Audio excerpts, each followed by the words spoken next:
El fin de la Guerra Civil Española da lugar al inicio de la dictadura del general Franco y a una dura posguerra marcada por la pobreza, la censura que nos mantiene aislados y hace que la cultura permanezca ajena a la europea y el exilio de muchos intelectuales.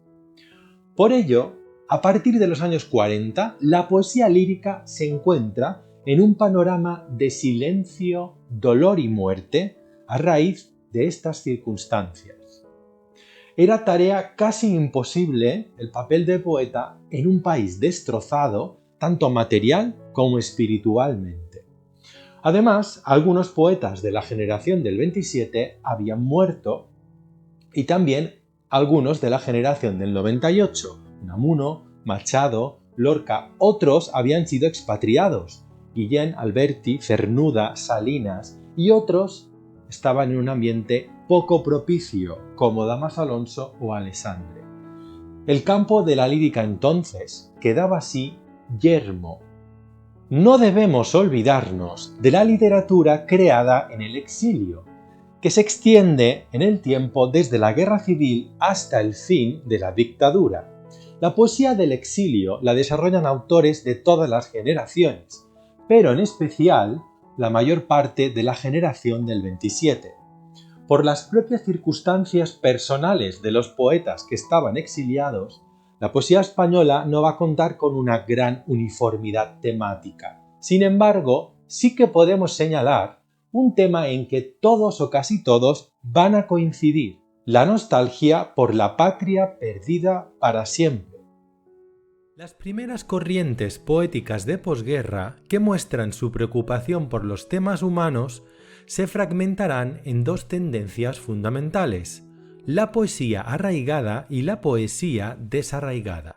Estos nombres, asignados por Dámaso Alonso, implican dos maneras distintas de analizar y vivir el momento histórico. A la poesía arraigada pertenecen casi todos los autores de la generación del 36 que permanecieron en España y que se identifican con el régimen franquista, aunque posteriormente se distancien de él. Estos poetas, nacidos en torno a 1910, estuvieron vinculados a las revistas Garcilaso y Escorial, dirigidas respectivamente por José García Nieto y Dionisio Ridruejo. En la primera se publicaban poemas de corte tradicional, con Garcilaso de la Vega como símbolo del equilibrio y recuperación de los valores del Imperio español. Entre sus características más relevantes destacamos la visión del mundo distanciada de la cotidianidad del país. Los poetas se cobijan en una existencia agradable y ordenada que vuelve la vista a lo doméstico y familiar, al paisaje, al amor, a las cosas bellas. Utilización de una métrica clásica. Van a retomar estrofas y composiciones clásicas, sobre todo el soneto. Posteriormente, la mayoría de ellos utilizará el verso libre. Observamos una religiosidad armónica. El elemento fundamental del orden es Dios, que aporta serenidad y confianza. Como autores tenemos a Luis Rosales con La casa encendida, Leopoldo Panero con Escrito a cada instante, Luis Felipe Vivanco con Continuación a la vida. La poesía desarraigada, opuesta a la corriente anterior, tanto temática como formalmente, cultiva una línea existencialista que expresa la desorientación y el caos de la vida humana. La influencia de Miguel Hernández en esta tendencia se hace notar. Estos poetas se reúnen en torno a una serie de revistas, de las cuales la más destacada es Espadaña, dirigida por Victoriano Cremer y Eugenio de Nora. Las características principales de esta tendencia son: ante las circunstancias, la idea de haber sido arrojados a un mundo absurdo produce en ellos un vacío difícil de llenar. Dios no es ya un símbolo de equilibrio y serenidad, sino la única posibilidad de salvación del hombre, por lo que se dirigen a él increpándole y mostrándole el sufrimiento del mundo.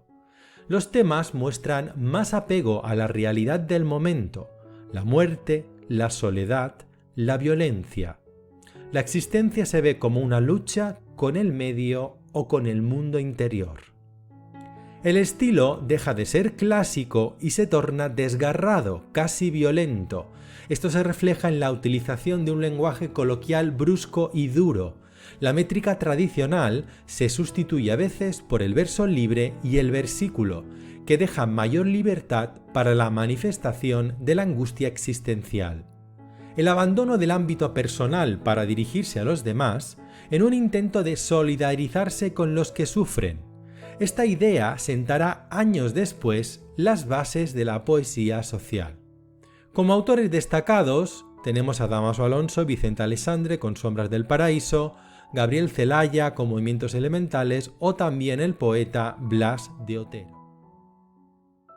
A mediados de los años 50 surge un nuevo concepto de poesía, alejado tanto de la expresión de la intimidad de los poetas arraigados como de las angustias existenciales de los desarraigados. Entonces el poeta se convierte en un testigo de su época y utiliza su palabra para cambiar el mundo, tomando partido ante las circunstancias sociopolíticas españolas. Partiendo pues de la poesía desarraigada, se ha pasado ahora a la poesía social. Según Celaya, un poeta no puede ser neutral. Por ello, los mismos que en la década anterior gritaron contra el dolor y manifestaron su angustia, a partir de 1950 denunciaron la marginación, el paro, la falta de libertad y exigieron la justicia y la paz para España. Una patria amada y rota que se convertiría en protagonista de los versos de estos autores. Autores como Victoriano Cremer, Eugenio de Nora, José Hierro, Ramón de García Sol, Celaya o Blas de Otero.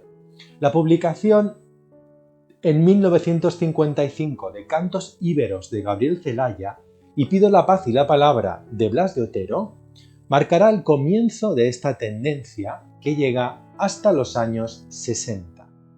El distanciamiento de todo esteticismo mediante un lenguaje desnudo de recursos retóricos, a veces cercano al prosaísmo y al panfleto.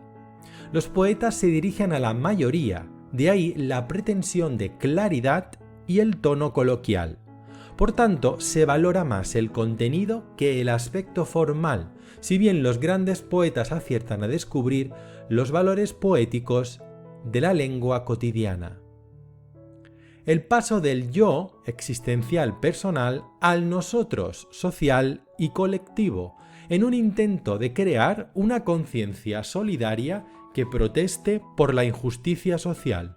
El tema de España, tratado desde una perspectiva con tintes políticos. De ello pueden dar cuenta algunos títulos como Que trata de España, de Blas de Otero, Tierras de España, de García Sol, Canto a España, de José Hierro, Dios sobre España, de Bousoño.